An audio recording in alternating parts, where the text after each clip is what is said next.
కోనసీమ జిల్లాలో 7 నియోజకవర్గాలకు సంబంధించిన ఓట్ల లెక్కింపు ప్రక్రియను ముమ్మిడివరం సమీపంలో చెయ్యేరు శ్రీనివాస ఇంజనీరింగ్ కళాశాలలో రిటర్నింగ్ అధికారులు ఏర్పాటు చేశారు.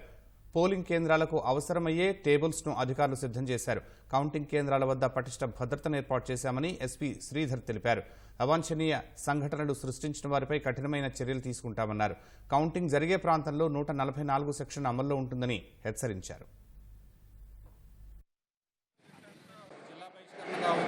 మీడియాక్లు కావచ్చు, మిగతావైనా కావచ్చు, ప్రశాంతమైన వాతావరణంలో ఎలక్షన్స్ కంప్లీట్ చేశారు. జిల్లా ప్రజలందరూ కూడా అంతే ప్రశాంతమైన వాతావరణంలో కౌంటింగ్ కూడా కంప్లీట్ కావాలి. గెలుపోటములు సహజం, దాని గురించి అనవసరంగా ఇరుక్కొని మీ జీవితాలను పాడు చేసుకోవద్దని కేసుల్లో ఇరుక్కొని అందరికీ కూడా మరోసారి విజ్ఞప్తి చేస్తున్నాను. సెక్యూరిటీ అరేంజ్మెంట్స్ ద్వారా ఖచ్చితంగా ఒక ప్రశాంతమైన వాతావరణంలో కౌంటింగ్ జరిగేటట్టు చూస్తాం. ఎట్టి పరిస్థితుల్లో కూడా కౌంటింగ్ దీనికి రాని వాళ్ళు ఎవరూ కూడా అలౌ చేయాలి. సాధ్యమైనంత వరకు అత్యవసరం అయితే తప్ప ప్రయాణాలు పెట్టుకోవద్దని ప్రజలందరికీ కోరుతున్నాను. ఈ కౌంటింగ్ సెంటర్ ముందుండేటటువంటి రోడ్ రెడ్ జోన్ గా డిక్లేర్ చేసి బ్లాక్ చేయడం జరుగుతుంది. కేవలం కౌంటింగ్ సిబ్బంది, పోలీసు వాహనాలు వీటికి తప్ప మిగతా వాటికి ఏ విధమైనటువంటి ఇది ఉండదు. భారీ వాహనాలకు ప్రవేశం ఉండదు.